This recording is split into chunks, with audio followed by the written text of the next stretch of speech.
Audible's romance collection has something to satisfy every side of you. When it comes to what kind of romance you're into, you don't have to choose just one. Fancy a dalliance with a duke, or maybe a steamy billionaire? You could find a book boyfriend in the city and another one tearing it up on the hockey field. And if nothing on this earth satisfies, you can always find love in another realm. Discover modern rom-coms from authors like Lily Chu and Ali Hazelwood, the latest romantasy series from Sarah J. Maas and Rebecca Yarros, plus Regency favorites like Bridgerton and Outlander. And of course, all the really steamy stuff. Your first great love story is free when you sign up for a free 30-day trial at audible.com/Wondery. That's audible.com/Wondery.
It is 1938.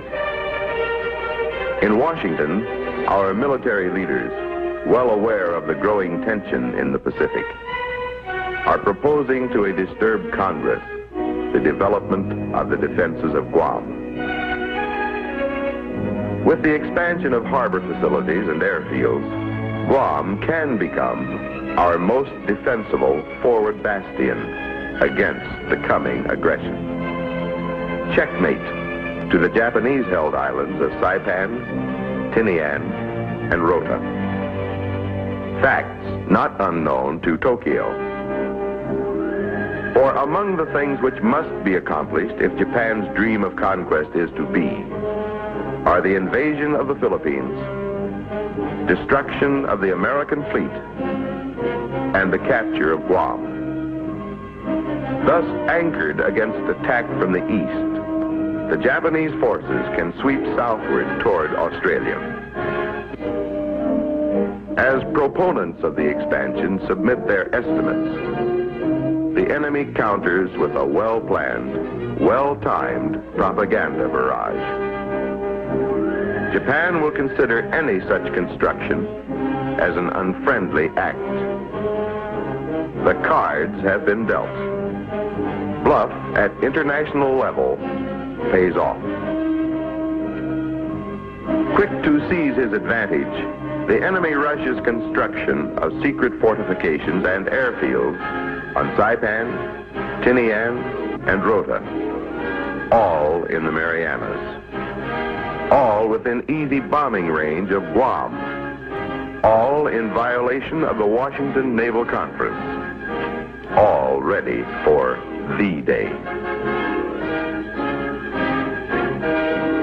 Guam, blue chip of Pacific defense, has been lost in the game of international poker.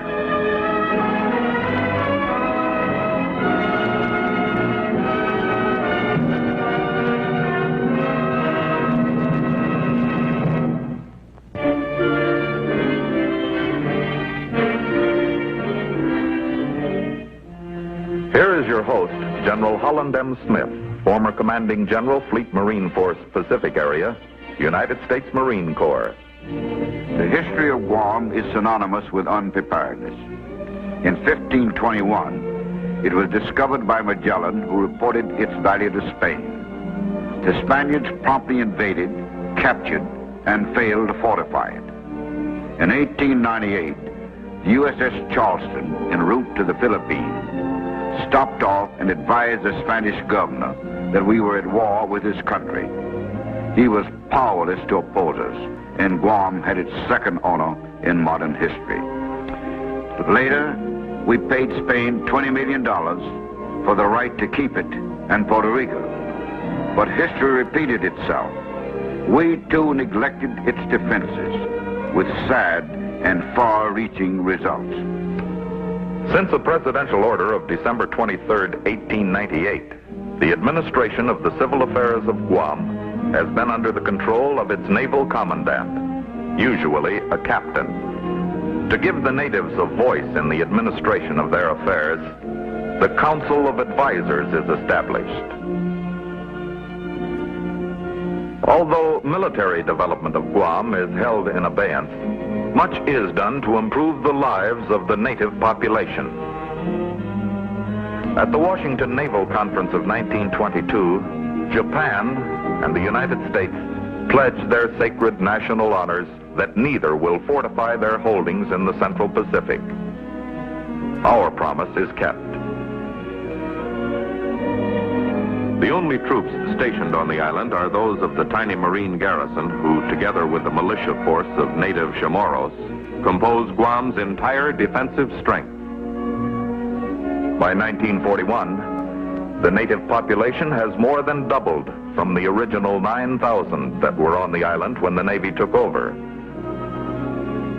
Under the paternal and benevolent American administration, they are a kindly, industrious, happy people.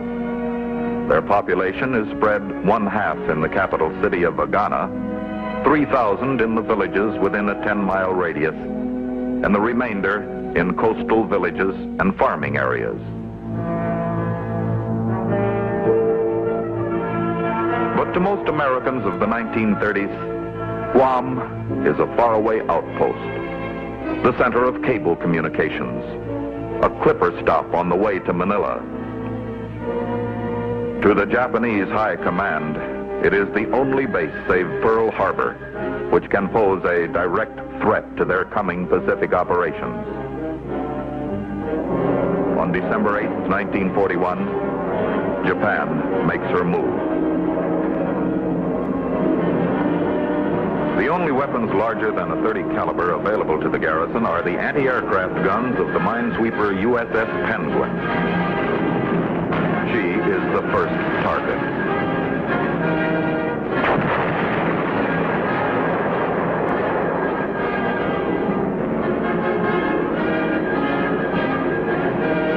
The Penguin is sunk. Her survivors join the garrison ashore.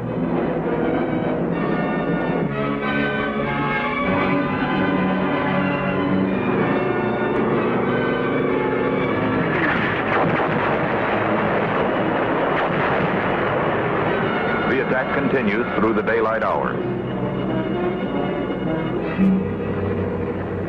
80 Guamanians of the Insular Force Guard muster in Agana to protect the government buildings against the anticipated land attack. The 28 Marines of the Insular Patrol man their posts throughout the island. On Orote Peninsula, the 6 officers, 1 warrant officer, and 118 enlisted Marines, the complement of the Marine Barrack Sume under Lieutenant Colonel McNulty, take positions in the butts of the rifle range on the Marine Reservation. The defenders of Guam, all 655 of them, face toward the sea.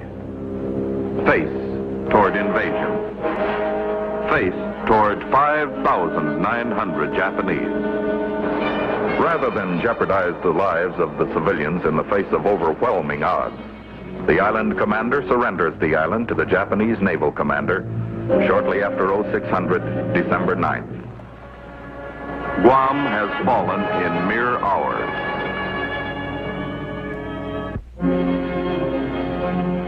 At first, the Japanese make an effort to gain the friendship of the Guamanians.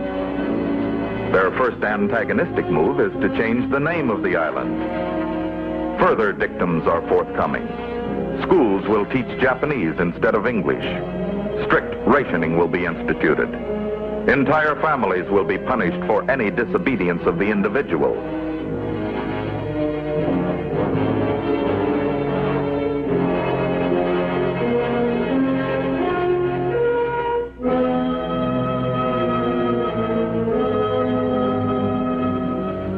When the Japanese begin to build up the defenses, the Guamanians are pressed into forced labor gangs. When Japanese army units begin returning to the island as reinforcements in 1944, all pretense is dropped. Worship of God is forbidden, and schools are closed. All food supplies are seized. Forced labor demands increase.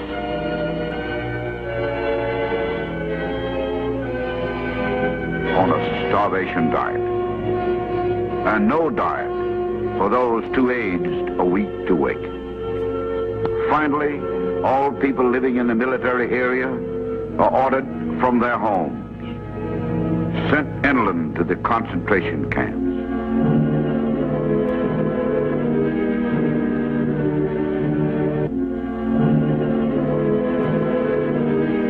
Medical supplies are limited. Sanitation non-existent. Hundreds died. This is what happened to the children. These people were our friends. They looked to us for protection. This was their lot. Such was Guam's introduction to Japan's greater East Asian co-prosperity sphere.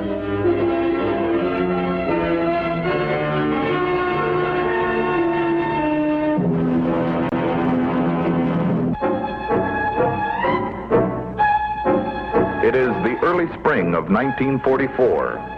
By now, our Pacific campaign was well underway. Guadalcanal, the Solomon,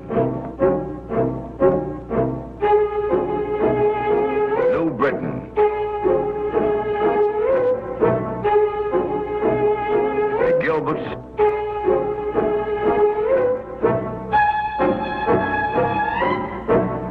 and the Marshalls were all behind.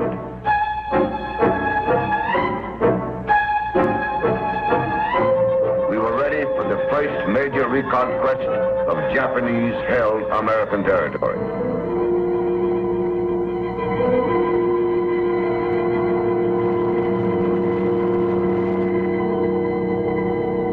In planning the invasion of Guam, we planned to apply certain tactical maneuvers which had proven so effective at Saipan. Terrain maps were made and distributed to the troops so they would be familiar with their objectives.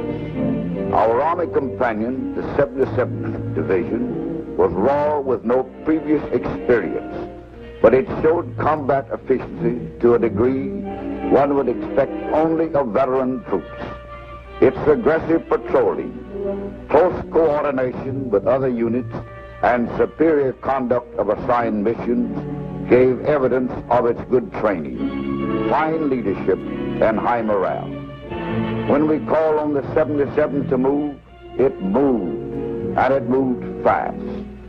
I paid him tribute now because this story is only of the Marines' participation in the recapture.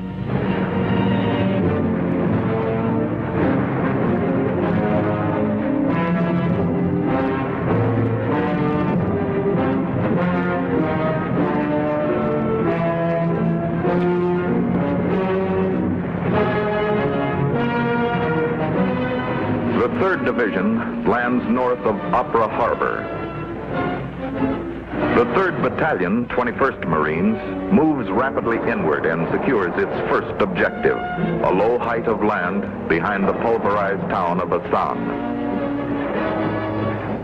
The 2nd Battalion meets heavier going. Heat and long shipboard confinement have taken their toll of physical stamina. But they will not be stopped. Artillery pins them down. They hang on grimly as the 3rd Battalion moves up on their right, and the 1st consolidates the sector behind them. The 9th Marines on the extreme right accomplish their several objectives by carrying forward, establishing the right perimeter beyond the beach area, securing Habris Island, and extending the right flank of the causeway.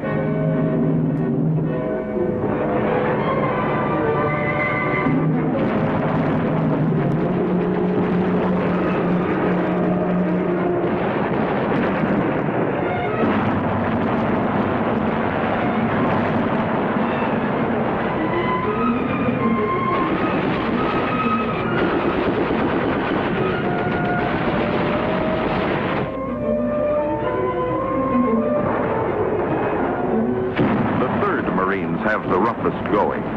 Machine guns and emplacements on the forward and reverse faces of Shonito Cliff produce withering fire.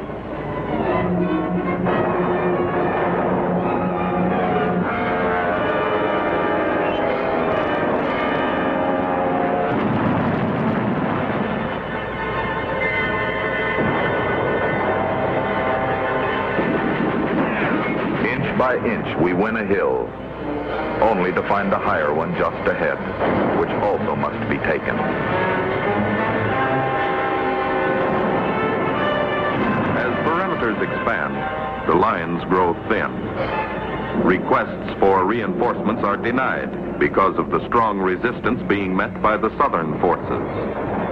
At night, shore parties, pioneers, engineers, bandsmen, cooks, wandering sailors, anyone who can be collected is used for night security. The Japanese were unpredictable. Their attack of D+5 was carefully planned and organized.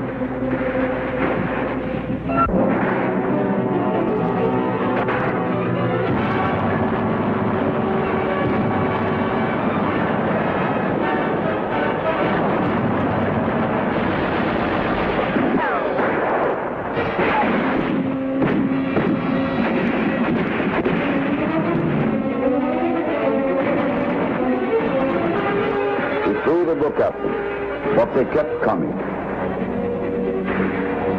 On the right, they attacked the battalion command post before we even knew they'd achieved the breakthrough. Every Marine fought.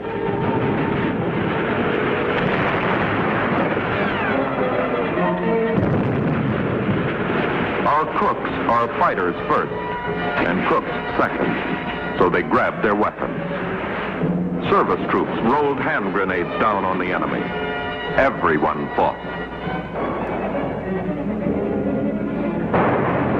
The 1st Provisional Brigade under the command of Brigadier General Lemuel C. Shepard, Jr. has landed between the village of Agat and Bangui Point. Bangui Point is well named. We lose 20 Amtraks to enemy fire.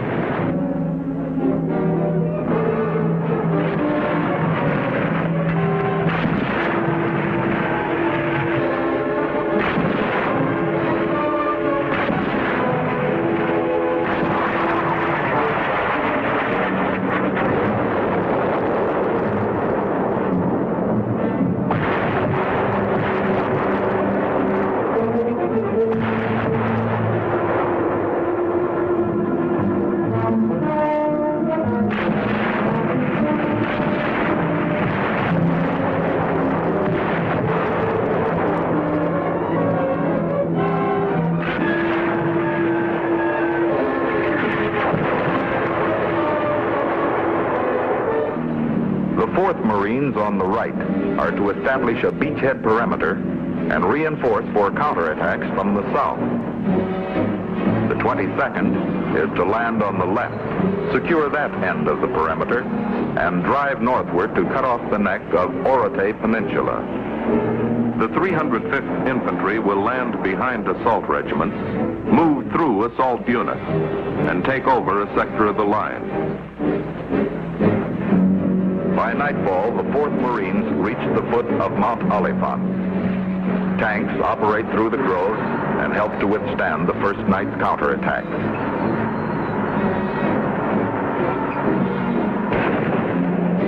They drive us off hill number 40.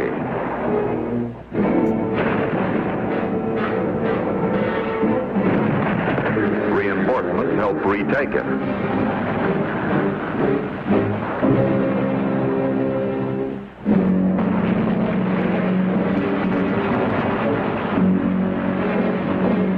It is costly, slow. They have well-prepared positions and deep. The front over which we must advance is narrow, bounded on the right by the cliffs, on the left by the sea. They know where we are, and they are ready. They are depending on their tanks to stop us, but they are no match for our own. Our bazookas, or even in certain spots, our machine guns. We can also stop them by tossing grenades in their tracks. Naval gunfire and artillery pour into areas ahead of us. Our planes bomb and strafe.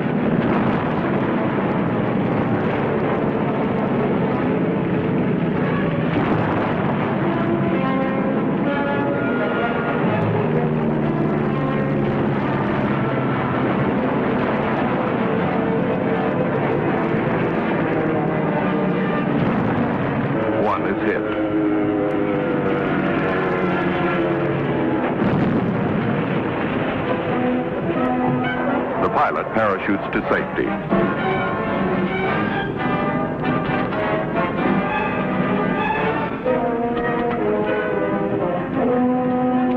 But the main work is for the foot marine, and we work at it.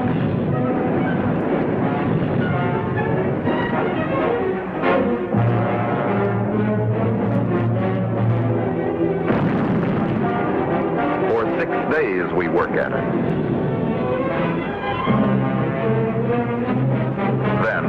Begin to see signs of their cracking.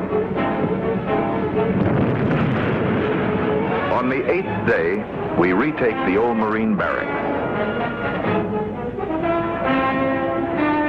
As we stand on the site which was a resistance point for other Marines in 1941, we are heartened. They are avenged. Nearby is the flagpole. Proudly we unfurl the flag, hoist it to the heavens. Significantly, the call to colors is played on a captured Japanese bugle, whose owner is not present to object. By D+20, organized resistance is over. Mopping up will continue for months. According to the logistics of planning, the invader must be prepared to lose 2 men to one of the enemy. If this had happened to the Marines and the 77th Armored Division, American casualties would have been over 36,000, as the enemy lost over 18,000 killed and 485 prisoners. Our actual loss was 1,519 Marines, 178 Army, and 50 Navy dead. For every American dead, the enemy lost 10 men. This extremely low casualty ratio was not an accident. It was a result of the heavy, accurate naval gunfire and aerial bombing which knocked out emplacements before we landed. It was a result of careful planning by the admirals and generals who managed to achieve tactical surprise by hitting where we were not expected. It was a result of conditioning exercises which kept us in top physical condition. It was a result of rigid training that builds confidence in your ability to overcome the adversary. It was a result of perfecting the techniques of assault to reduce with minimum losses. It was a result of better equipment, more firepower, ample supply. It was a result of raw courage, which in turn is the result of faith. Around us we see the evidence of Japanese culture. emaciation, starvation, forced labor, massacre, lack of medicine, sanitation, decent living conditions, or personal freedoms. It is new to us, yet it is familiar. It is the master photographer rule by dictation. Asan is Buchenwald, Samai is Medici, Agania is Warsaw. Petey is every city where the oppressor in the name of freedom has liberated the populace into slavery. The faces that stare at us are the faces of Poland, Czechoslovakia, of Eastern Germany, for the expression of oppression is the same everywhere. We have seen it on Guam. We have seen it in Korea. We hope it will end there. But as ever, we stand ready to oppose this smothering of freedmen. We are Americans, Marines.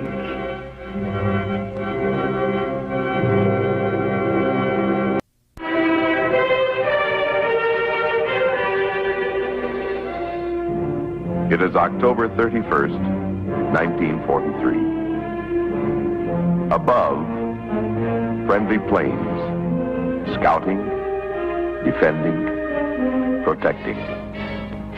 Below, friendly submarines, sounding, listening, accompanying. Around us, friendly men of war, darting, deploying, ready. And if this enemy pilot spots our convoy, he will be chased, but not destroyed, until he had radioed our location, the information that we are following a northwesterly course.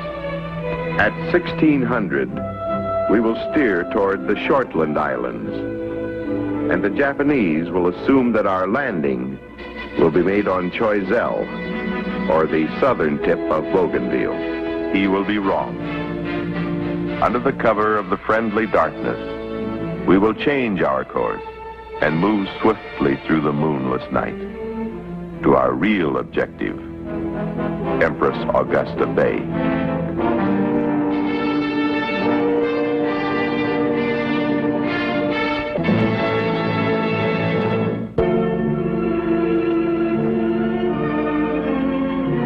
Here is your host, General Holland M. Smith, former Commanding General, Fleet Marine Force, Pacific Area, United States Marine Corps.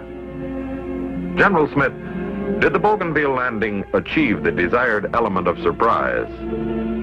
Insofar as its location, yes, thanks to its masterful planning, clever deception, and flawless execution. It caught the enemy with his plans at half-mast, and before he could diagnose our real objective, we had time to dig in, expand our perimeter, and get our supplies ashore and dispersed.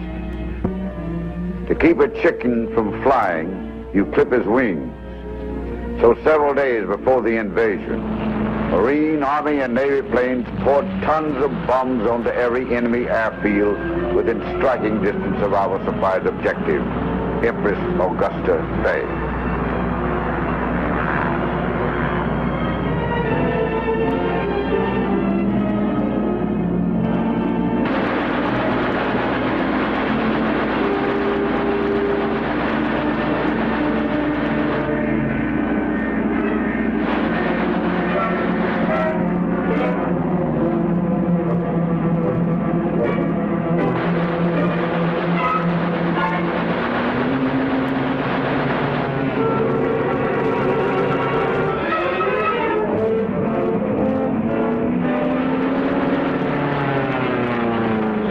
Vessels in the area were kept so busy defending themselves that they were unable to mount a disruptive attack until later.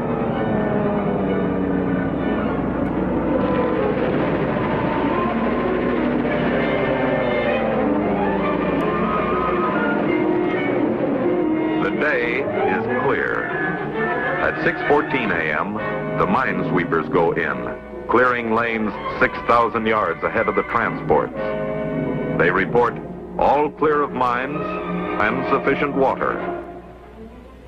Upon reaching a point 3,000 yards off Cape Torquena, each transport executes a 100-degree turn to port and takes the point under 3-inch gunfire.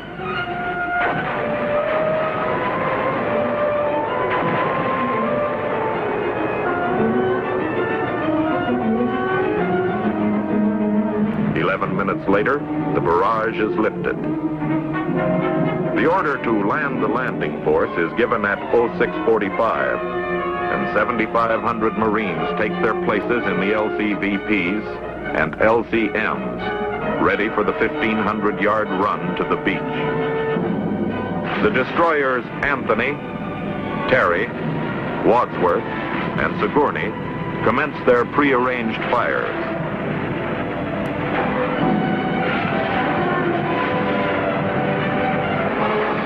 At 7:21, this fire ceases, and 31 TBFs of Marine Air Group 14, based at Munda, bomb and straight until 7:26.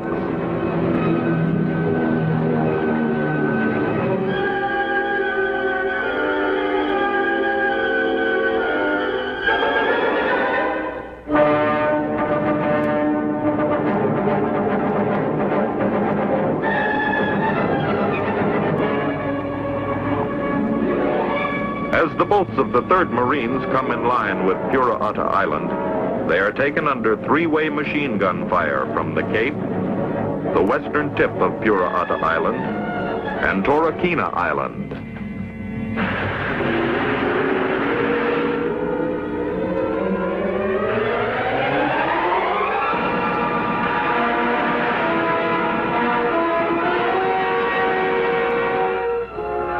The 3rd Raider Battalion, less Company L, lands on Pura'ata Island and starts mopping up the anti-boat defenses. The enemy keeps them under pressure.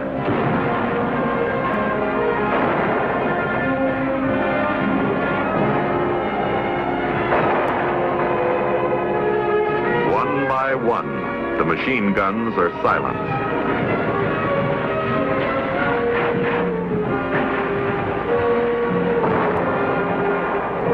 The snipers. It is a 2-day job. Meanwhile, as the boats of the 1st Battalion, 3rd Marines continue past Pura'ata Island, they are again under machine gun and rifle fire from Cape Torquena. As they near the shore, another voice is heard. Fire is deadly. 50 high explosive shells score a batting average of 280. 14 boats are hit. 4 destroyed. Among them, that of the group commander. And the assault waves become disorganized. Companies of the 1st Battalion are landed in practically reverse order. These could have been the seeds of disaster. By this time, entire organizations were broken up. Platoons and companies were thrown out of position by being landed on the wrong part of the beach. Contact was lost between companies. The battalion lost its communications and therefore control of its subordinate units.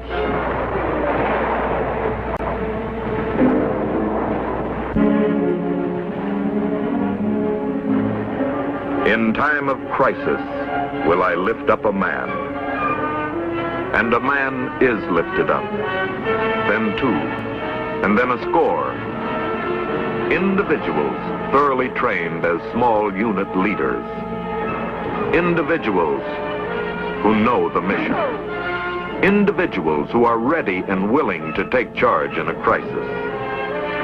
And because every Marine has been thoroughly indoctrinated and briefed on the plan, purpose, and overall strategy of the maneuver, each is able to carry out the mission of the sector in which he finds himself. And as this unity of individuals encompasses neighbor, spontaneity of effort replaces chaos. Confusion gives way to achievement. The battle gains momentum, gathers objectivity, and proceeds without any further direction from higher echelons. The Marines had been landed in the wrong place. The situation was not well in hand. Coconut logs and sand, banzai, and a box score of 280. Other boats are on their way, another dozen to be sacrificed on the altar of enemy marksmanship, unless something is done, and done quickly. There is no artillery ashore. There is no time to call for naval gunfire. One unit of A Company, 3rd Marines, lands near the deadly gun. Their objective is to their left, but the 75 is on their right. There is no hesitation. Up the draw past the flanking rifleman, a sergeant, and 4 Marines. Then 2. Forget the book. Snap the pin, hold, and take the count. Toss one. Nothing. Again.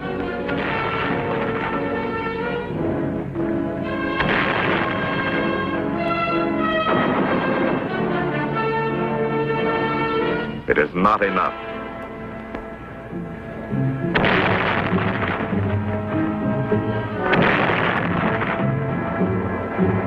Pride, history, tradition, esprit de corps, and a new page is written in Marine Corps history.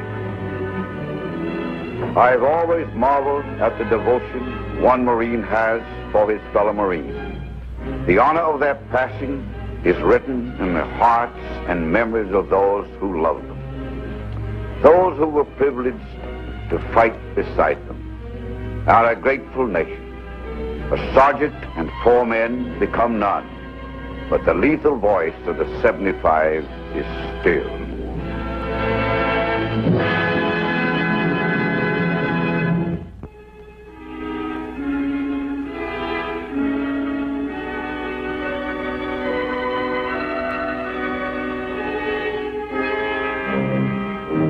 Our intent is known. Our strategy fathomed. Our enemy gathers his fleet. If he can sink or destroy our smaller force, the Marines will be severed from supply, reinforcement. As night falls, we are silent, thoughtful. On the back of the outgunned American Navy rides Marine victory or defeat on Bougainville.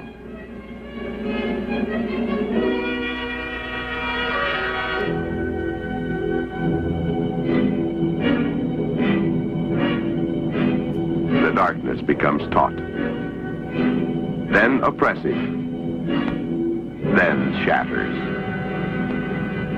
It is 27 minutes past midnight on the morning of November 2nd. Rear Admiral Amori has begun his battle for annihilation.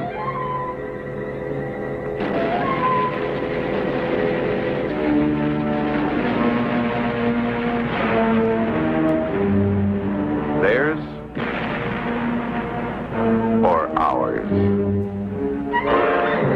2 down. 1 and 1,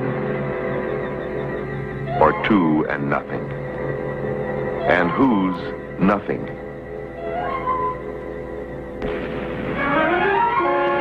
The star shells and flares are theirs, while the smaller American force seeks the anonymity of obscurity. Once before on such a night, another man, imprisoned within his immediate confines and restrained from the conflict, distilled from anxiety the words which are now so meaningful.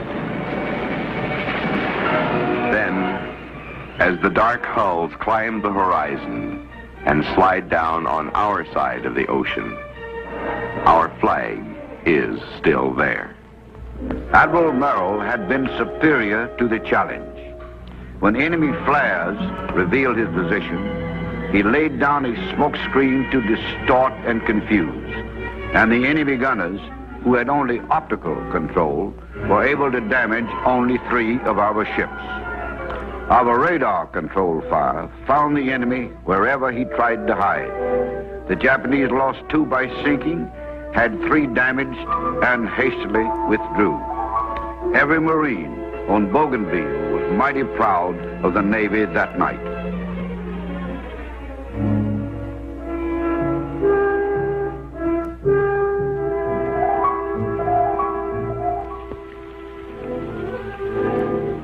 Bougainville has 2 seasons, wet and wetter. The average fall is 9.5 inches per month, 7 of which sometimes fall in 24 hours.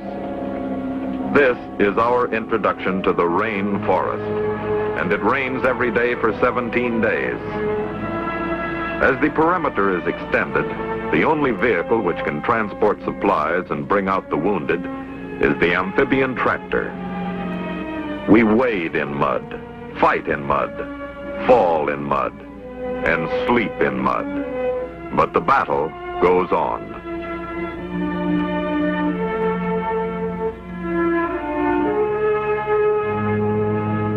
On November 7th, the first Japanese reinforcements arrive, land, dig in, and have to be dug out.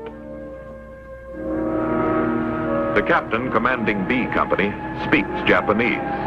He moves along in an exposed position.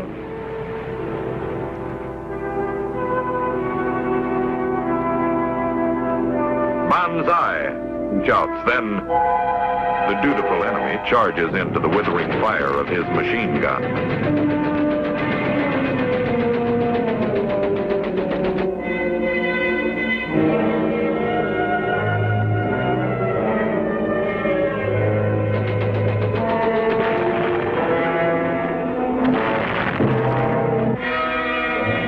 The captain loses a leg by his bravery, but he builds up a firing line and prevents infiltration by the Japanese.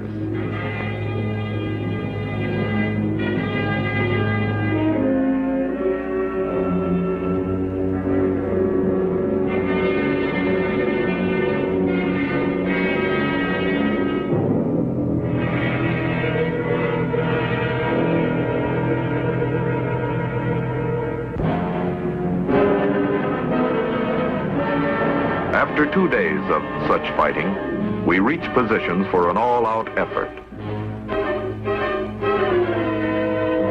5 batteries of artillery, mortars, anti-tank weapons, and machine guns are brought to bear upon their positions.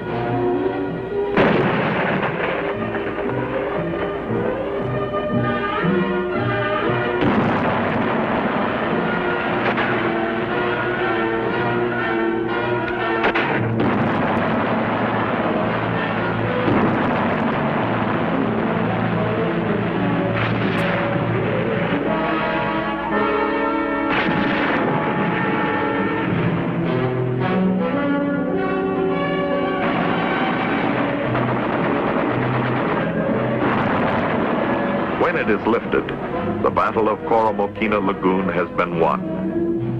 Marine air units help in the mopping up operation.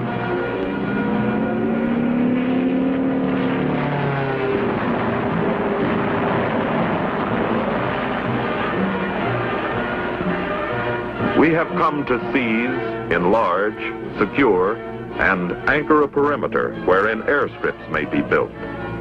The work begins on November 9. Roads are hastily constructed so there will be no constriction of supply. Communications are expanded. Supplies dispersed to avoid bomb damage. Installations are constructed. Fighting continues.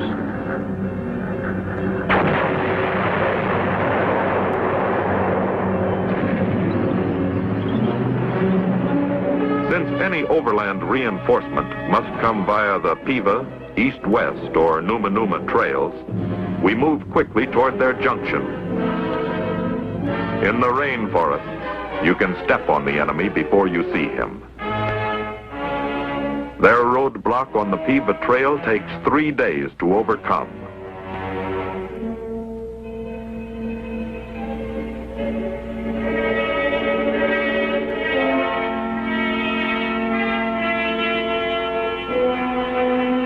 Later begins the Battle of the Coconut Grove.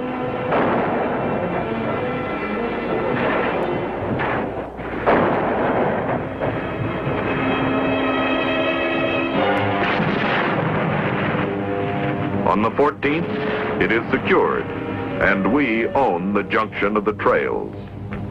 Beginning with the Battle of the Piva Fork on the 19th of November, it was all uphill fighting for the Marines. Civic Ridge, Hill 1000, held the Popping Ridge, Hill 600, Hill 600A. It is difficult to maneuver men and supplies through an almost impenetrable jungle. Units as large as companies can become separated and out of contact. But by November the 23rd, in spite of attacks, counterattacks, the jungle, rain, mud, and fever, the 3rd Marines had maneuvered into position for attack. From the height of Civic Ridge, they located 1,100 men of the Japanese 23rd Regiment, concentrated in an area 800 yards square. The Marines and elements of the 37th Infantry Division, U.S. Army, had moved 7 battalions of artillery, 44 machine guns, 12 81mm mortars, and 9 60mm mortars into place, and registered them on all probable enemy positions.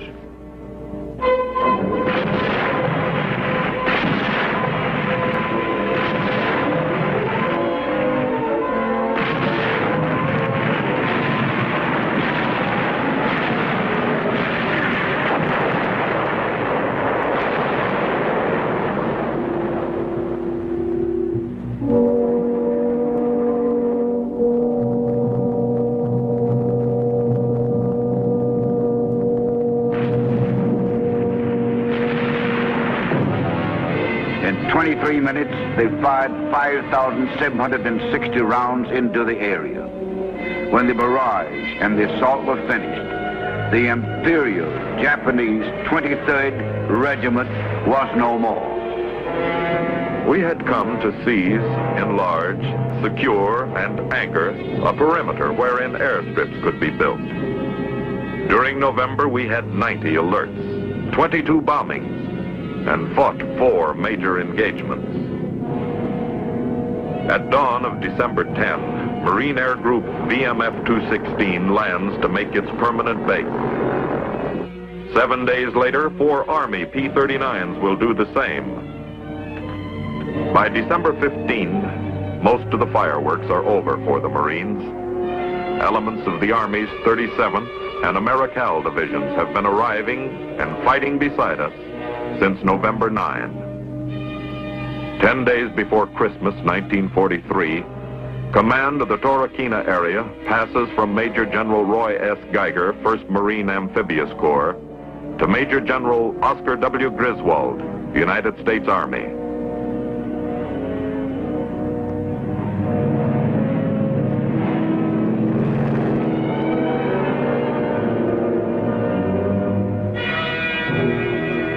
Rapidly as practical, Marine units are relieved.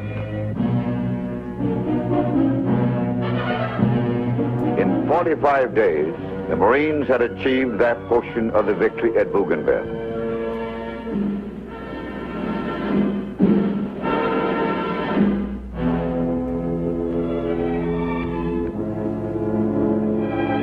But they were leaving no bed of roses.